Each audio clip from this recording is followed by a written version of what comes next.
सभी को प्रणाम प्यारे छात्रों।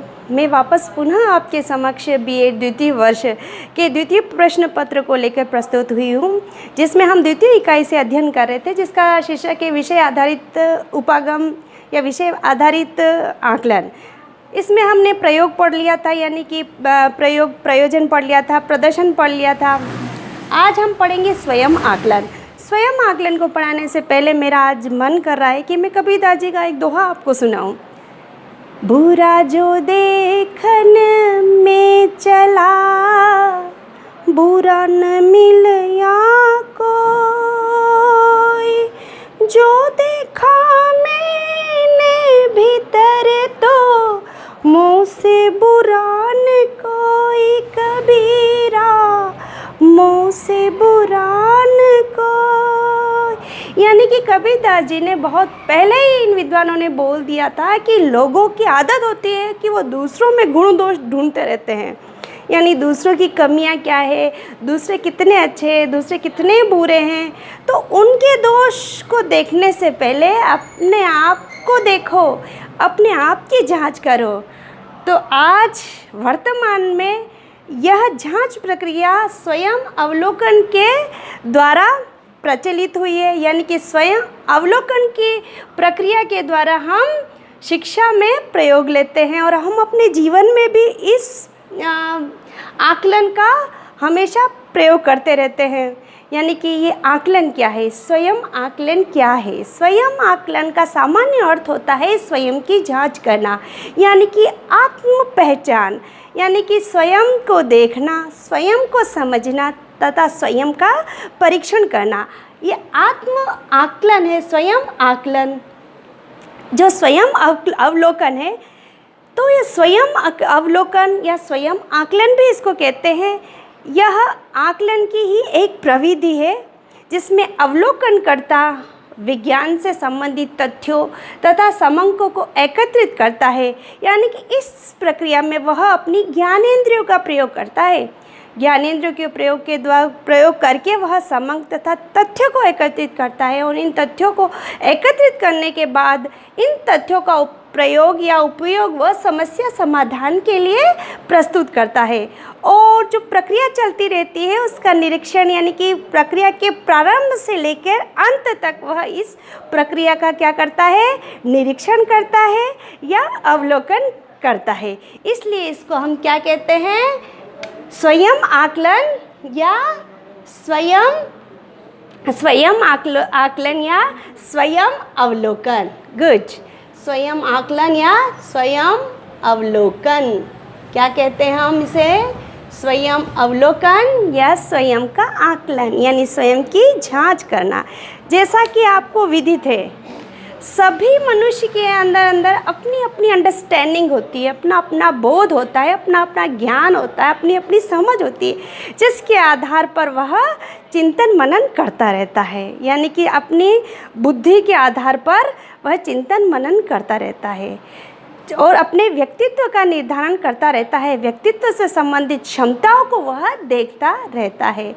यानी कि शिक्षा के संबंध में भी यह जो प्रविधि है, यह छात्रों को स्वयं जांच के लिए दी जाती है कि वह अपने कार्यों का अपनी क्षमताओं के आधार पर निर्णय करें कि क्या ये मेरे कार्य सही है, क्या यह मेरे कार्य गलत है।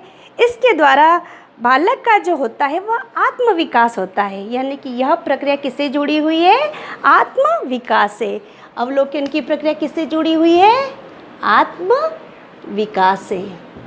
ठीक है, आत्मविकास से ये प्रक्रिया जुड़ी हुई है। तो जो इसमें जो स्व होता है, स्व वह केंद्रीय स्थल होता है और वह व्यक्तित्व को, यानी कि स्व जो केंद्रीय स्थल है वह व्यक्तित्व को निर्देश देता है या व्यक्तित्व को एक दिशा निर्देश देता है कि वह अवचेतन मन में उपयोगी तथा रचनात्मक पक्ष को चेतन बनाए। यानी क्या कहता है वह? स्व क्या निर्देश देता है व्यक्तित्व को? वह व्यक्तित्व को निर्देश देता है कि वह उपयोगी तथा रचनात्मक पक्ष को चेतन बनाए और उसे किसकी तरफ ले जाए? सकारात्मक प्रक्रिया की तरफ। कहाँ ले जाए, सकारात्मक प्रक्रिया की तरफ ले जाए। यानी कि जो स्वयं आकलन है या स्वयं अवलोकन है, इसके द्वारा छात्र खुद ब खुद निर्णय लेते हैं, अपने कार्यों की जांच करते हैं और अपने लिए एक निर्णय लेते हैं कि मेरी क्या कमज़ोरी है, मेरी क्या शक्ति है, मेरी क्या योग्यता है। यानी कि स्वयं आकलन करते हैं। ये जो आकलन है, इसका सामान्य अर्थ होता है जांचना या देखना। आकलन के भी बहुत से प्रकार होते हैं। आकलन यानी कि नियंत्रित अवलोकन होता है, स्वतंत्र अवलोकन होता है, सहभागी अवलोकन होता है, असहभागी अवलोकन होता है। इसलिए इसके बहुत से प्रकार हैं, लेकिन हम इसमें स्वयं अवलोकन पढ़ रहे हैं, जो शिक्षण प्रक्रिया की एक आवश्यक विधि मानी जाती है। स्वयं अवलोकन को पढ़ाने से पहले मैं आपको एक रोल्फ फिशर व रोल्फ फिशर तथा रास की एक परिभाषा दूंगी, जो 2002 में लिखी गई है। उन्होंने कहा है कि विद्यार्थियों के द्वारा साक्ष्यों तथा विशिष्ट मानदंडों के आधार पर भविष्य में अच्छा कार्य करने के उद्देश्य से उनके कार्यों की गुणवत्ता का मूल्यांकन किया जाता है। यानी कि क्या कहा है, लिखिए आप। रास ने और किसने कहा है, रोल्फ फिशर ने।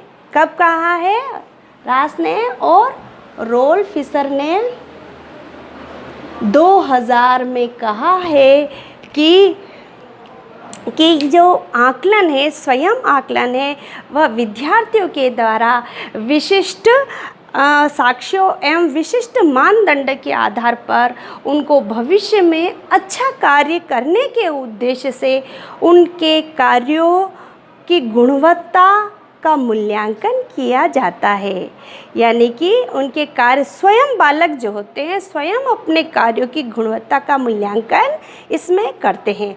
आगे आता है ब्लेचफोर्ड ने। किसने कहा है, ब्लेचफोर्ड ने 1997 में कहा है। ब्लेचफोर्ड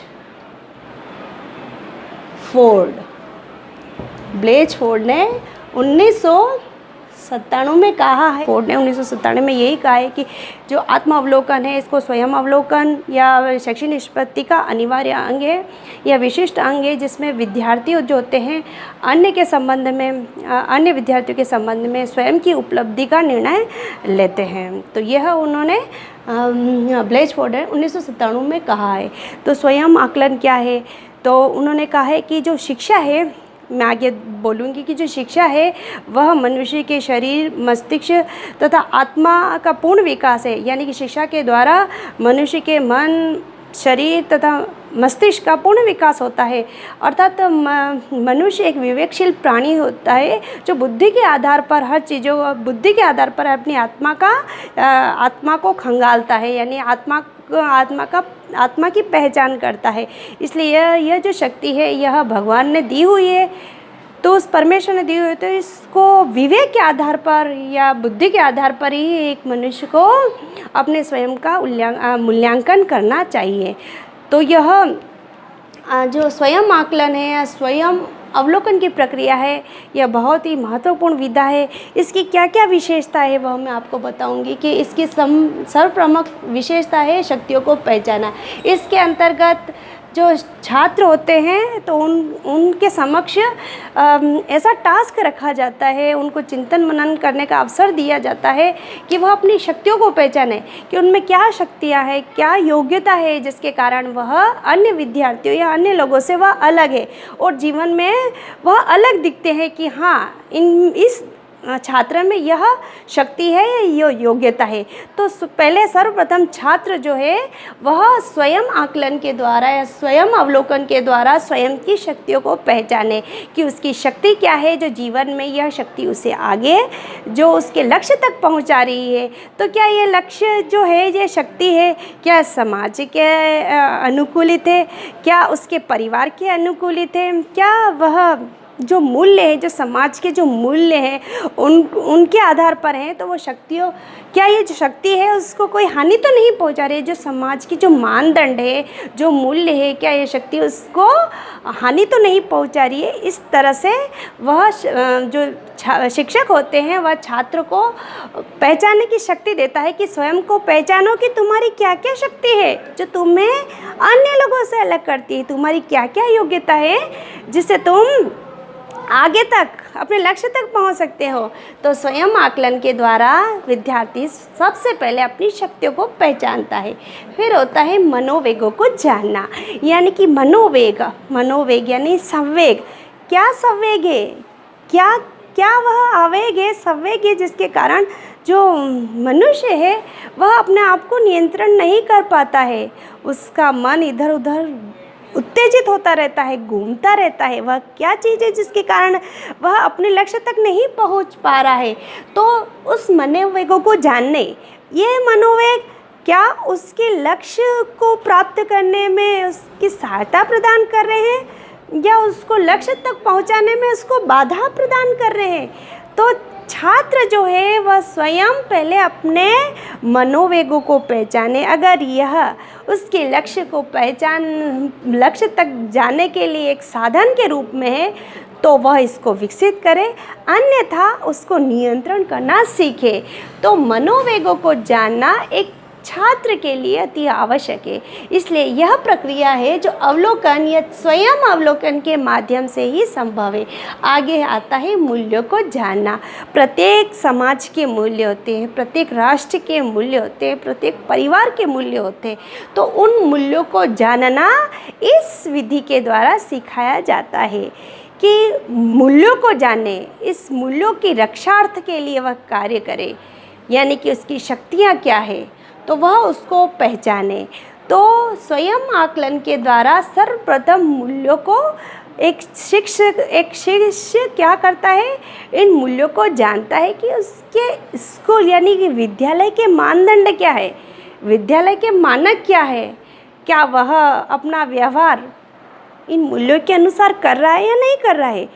तो एक शिक्षक द्वारा छात्रों को स्वयं आकलन के द्वारा यही सिखाया जाता है कि छात्र सर्वप्रथम अपने आप को पहचानकर इस मूल्यों को जाने। ठीक है, आगे आता है कमियों व परिसीमाओं का ज्ञान, यानी कि जो मनुष्य होता है वह सब तरह से अपना भला चाहता है, सब तरफ से वह फेमस बनना चाहता है, सब तरह से जो ज्ञान का अर्जन वह स्वयं अकेला करना चाहता है। लेकिन मनुष्य हर कार्य में परफेक्ट नहीं हो सकता है, वह सिर्फ उसको एक ही दिशा दी जा सकती है। तो वह छात्रों की कमियां होती कि मैं ये भी करूं, मैं वो भी करूं, मैं ये भी बनूं। छोटे बच्चे होते हैं वो यही कहते हैं कि मैं ये भी करूं, मैं वो भी करूं, लेकिन सब कार्य करना उसके लिए संभव नहीं है। इसलिए विद्यालय में छात्रों को उनकी कमियों का परिसीमन करवाया जाता है, यानी कि उनकी कमियां क्या है, वह क्या चाहता है, कोई लक्ष्य तो निर्धारित होना चाहिए। तो इन जो कमियां हैं जो वो उसने सब तरह के लक्ष्य मान रखे हैं, तो वो सब लक्ष्य उसके लिए गलत है। सिर्फ एक लक्ष्य चुने और उस पे आगे बढ़े। तो अगर वह सब सोच रहा है, सब हाथ में लड्डू चाहता है, तो यह संभव नहीं है, तो यह उसकी कमी है। तो वह इस कमियों को जाने, किसके माध्यम से, स्वयं अवलोकन के माध्यम से जाने और इन कमियों पर नियंत्रण करे और केवल एक सीमा रखे, एक उद्देश्य रखे, एक लक्ष्य रखे, उसमें ही अपनी योग्यता, अपना कौशल, अपनी शक्ति, अपना विश्वास, अपनी भक्ति, ये सभी उसी पे लगाए, तब जाके वह अपने लक्ष्य तक पहुंच सकता है। आगे आता है लक्ष्यों का निर्धारण, यानी कि एक लक्ष्य होना चाहिए, 1000 लक्ष्य नहीं होने चाहिए। हर छात्र के एक लक्ष्य, मुझे क्या बनना है, उस तक पहुंचने के लिए मुझे क्या क्या गतिविधियाँ करनी है, मुझे क्या क्या कार्य करना है, मुझे कैसे अपना समय बदलना है। तो एक लक्ष्य का निर्धारण होना ही एक छात्र के लिए अनिवार्य है। यानी कि एक लक्ष्य तक पहुंचने के लिए मार्ग में क्या क्या बाधाएं आ रही है, क्या क्या सुविधाएं हैं, उनका वह चिंतन मनन करे और अपने लक्ष्य तक पहुँचे। तो हर एक फील्ड में अलग अलग क्षेत्रों में अलग अलग कौशल तथा दक्षता का ज्ञान करवाया जाता है। तो वह अपना एक पक्ष चुने, अपना एक ही आधार चुने और उस पर चले। आगे आता है दिशा का ज्ञान, यानी कि दिशा, ये सारी चीज़ों से वह लक्ष्य तक पहुंचने के लिए एक दिशा दी जाती है कि वह कौन सी दिशा चुन रहा है, किस दिशा से होकर वह अपने लक्ष्यों तक पहुंचेगा। यानी कि दिशा का होना ज़रूरी है। अगर व्यक्ति अलग अलग रास्तों में, सभी रास्तों से जाना चाहेगा तो वह एक भी रास्ते से अपने लक्ष्य तक नहीं पहुंच पाएगा। इसलिए लक्ष्यों तक पहुंचने के लिए उसको सर्वप्रथम एक दिशा देना ज़रूरी है कि इसी दिशा से, इसी रास्ते से तुम अपने लक्ष्य तक पहुंच पाओगे। तो इसके लिए छात्रों को सोचने पर एक शिक्षक को मजबूर करना होगा कि वह क्या करना चाहता है, वह किस रास्ते से जाना चाहता है। तो इस रास्ते पे जाने के लिए उसकी जो प्रवृत्तियां हैं, वह प्रवृत्तियाँ क्या है, उस प्रवृत्तियाँ क्या है, वह अच्छी प्रवृत्तियाँ हैं कि बुरी प्रवृत्तियाँ हैं, उन प्रवृत्तियों को नियंत्रण करना सीखे और एक सही दिशा पकड़े। उस दिशा में विश्वास होना चाहिए, एक लक्ष्य होना चाहिए और वह उस दिशा पे पकड़ मजबूत होनी चाहिए। यानी कि इधर उधर भटकाव नहीं होना चाहिए, उस दिशा से ही वह अपने लक्ष्य तक पहुंच सकता है। इसी तरह से आपको पता है आत्मचिंतन एक आंतरिक चलने वाली सचेतन प्रक्रिया होती है। जो आत्मचिंतन है या आत्म अवलोकन है या आत्म आकलन है, या आंतरिक चलने वाली एक सचेतन प्रक्रिया होती है जिसमें जो व्यक्ति होता है वो बहुत सोचता है, बहुत चिंतन करता है और उनका चिंतन गहन होता चला जाता है, गहन होता चलता है। उसके विचार में नए नए, उसके माइंड में नए नए विचार उत्पन्न होते रहते हैं। वह नए विचारों की जो उत्पत्ति होती है वह उसको क्या करती है, यानी कि दूसरे बंधनों से मुक्त करती है और वह व्यक्ति अंतर्मुखी होता चला जाता है।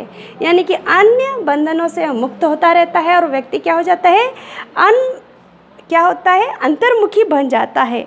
यानी कि उसके वास्तविक स्थिति कि वह अपनी वास्तविक स्थिति को समझने लगता है कि उसकी क्या कमज़ोरी है, क्या शक्तियां हैं। तो वह जब मन में चिंतन मनन करेगा तभी जाके अपनी क्षमताओं को, अपनी दुर्बलताओं को, अपनी योग्यताओं को, अपनी आस्थाओं को, अपने विश्वासों को, अपनी दक्षताओं को, अपनी कौशलों तक वह पहुंच पाएगा। यानी कि इसके अंतर्गत बहुत सारी आंतरिक जो क्रियाएं वो चलती रहती है, भीतरी प्रयत्न चलते रहते हैं, जैसे स्वयं निर्णय, स्वयं चिंतन और स्वयं विश्लेषण। ये प्रक्रिया एक व्यक्ति के अंदर चलती रहती है और इसके चलने से, इसके लगातार चलने से उसका चिंतन मनन गहन होता चला जाता है और उसके मस्तिष्क के अंदर अनेक अलग अलग विचार आते रहते हैं। फिर जाके वह अपनी कमज़ोरियों को, अपनी दुर्बलताओं को पकड़ पाता है। तो यह शिक्षण की एक बहुत ही महत्वपूर्ण प्रक्रिया है जिसमें छात्र स्वयं का ज्ञान लेता है, छात्र स्वयं का निर्णय लेता है, स्वयं के कार्यों के बारे में निर्णय लेता है और उसका क्या होता है, उसका आत्म विकास होता है, उसके आत्म का विकास होता है। अतः यह प्रक्रिया शिक्षण की एक बहुत महत्वपूर्ण विधा है, अवलोकन की एक बहुत महत्वपूर्ण विधा है और इस पर ले जाने के लिए एक शिक्षक को प्रयास करना ही चाहिए। आज यहीं तक, जल्दी मिलेंगे। धन्यवाद।